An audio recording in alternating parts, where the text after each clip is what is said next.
From any point in the world, the direction facing the Kaaba is called Qibla, and Muslims are expected to face Kaaba while performing Salah. For most of the people who don't know the wisdom behind the holy Kaaba, it seems like Muslims are worshipping this cubic black house. That's why many of them ask the question, why a Muslim should prostrate towards a rocky house like the Hindus who are worshipping idols. Now, what is the difference between Islam and other religions in this regard? In Islam, there is a rule that if someone does not know the direction of Qibla or he has no possibilities to verify it, then he can pray to any direction he thinks is correct. Because Allah subhanahu wa ta'ala says, وَلِلَّهِ الْمَشْرِقُ وَالْمَغْرِبُ وَلِلَّهِ الْمَشْرِقُ وَالْمَغْرِبُ فَأَيْنَمَا تُوَلُّوا فَثَمَّ وَجْهُ اللَّهِ إِنَّ اللَّهَ وَاسِعٌ عَلِيمٌ.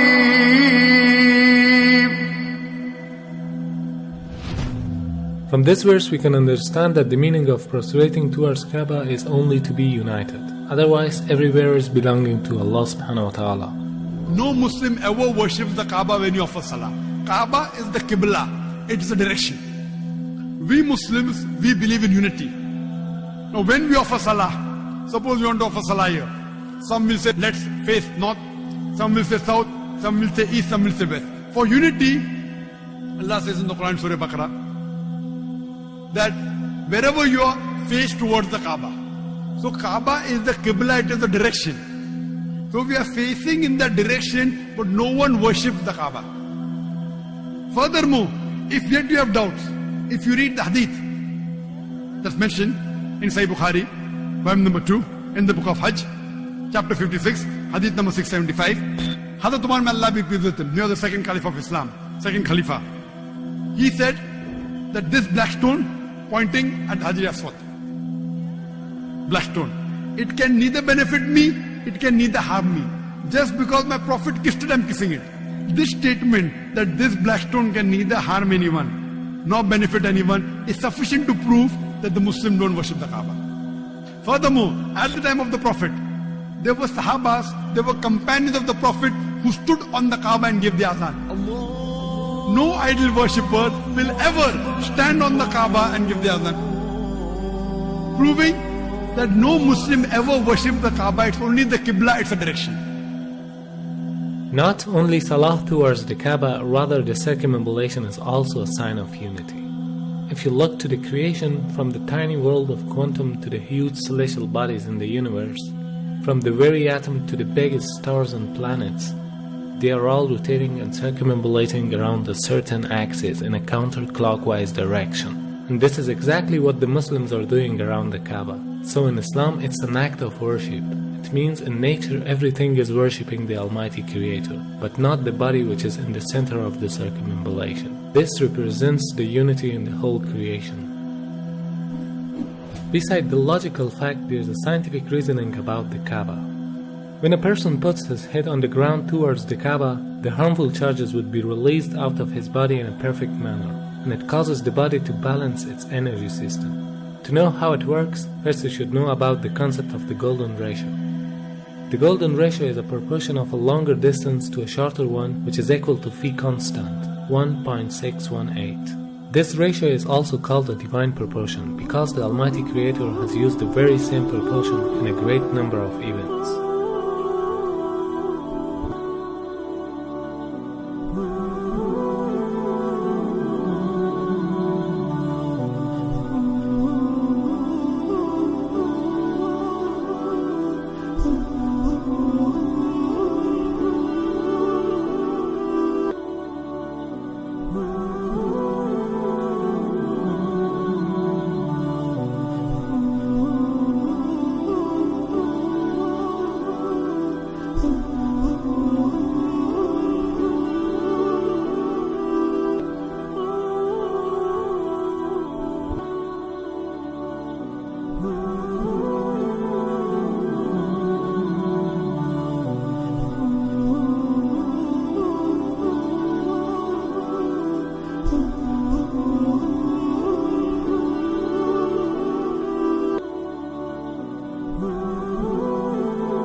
the golden mean in itself is an evidence of creation. If we apply this ratio on Earth, we will find out that the golden point of the globe is the city of Mecca, whereas the golden point of Mecca is holy KAABA. So because it's the golden point of the globe, it is the strongest energetic field on Earth. فالمركزية جاءت في الاتجاه العلمي، بمعنى ايه؟ ان هم لما طلعوا في الفضاء وصوروا فلقوا الارض كرة معلقة ومظلمة، ولذلك حتى الراجل قال ايه؟ اجدها كرة مظلمة معلقة، من الذي علقها؟ هو يريد هو أرمسترونج. وكان كأنه يريد أن يقول بلسان الحال لا بلسان المقال الله الذي علقها. ووجدوا فيها شعاع يخرج من الأرض. كتبوه في الشبكة العنكبوتية في الإنترنت وخلوه على مدى 21 يوم ثم أخفوه. أخفوه لماذا؟ يعني الأمور تتبع يعني مقاصدها يعني إخفاؤه دعنا نقول إنه له دلالة مثلا، له دلالة كبيرة جدا. لسبب لأن هذا البيت العتيق، يعني هم لما جم ولقوا فيها شعاع، لما لقوا هذا الشعاع ابتدوا يركزوا الصورة فوجدوا إنه خارج من مكة، وبالتركيز وجدوا إنه خارج من الكعبة. For understanding how the golden mean provides an energetic field, you can take the example of the galaxies or planets, which emits the energy from the center point to the outer edges, just like a nuclear which balances the energy system with the electrons which are rotating around it. It means they are taking the negative energies and giving the positive energies for a balancing purpose. وبالتالي عندما تطوف أنت تشحن. معلش سبحان الله. أيوة هذه حقيقة. Now the investigations show that every day our body collects electromagnetic charges from its surrounding which are harmful for us. And these charges concentrate to the forehead, meaning the frontal lobe of the brain, which causes depression, headache, laziness, mental pressure, and even more dangerous problems. This forehead part of the brain is known as the frontal chakra, throughout which the body takes positive and negative energy. It is observed that these harmful charges can be released by putting our head down on the ground. But for a better result, we should put the frontal chakra of our body in a direction towards the strongest energetic field of the earth, meaning the KAABA. Dr. Andrew Newsberg studied the brainwave activity during the prayer. He found some direct impact on several brain locations. The benefits of prayer are incredible. Regular daily prayer helps the frontal lobe from shrinking with age, which is the part of the brain that regulates our speaking, reading, and memory. Therefore, this helps to prevent memory loss in old ages, a perfect form of meditation which brings us to a state of tranquility. وهناك بحث أن صخور مكة البازلتية السوداء هي أقدم الصخور الموجودة في العالم. هذا كلام حقيقي. أقدم الصخور.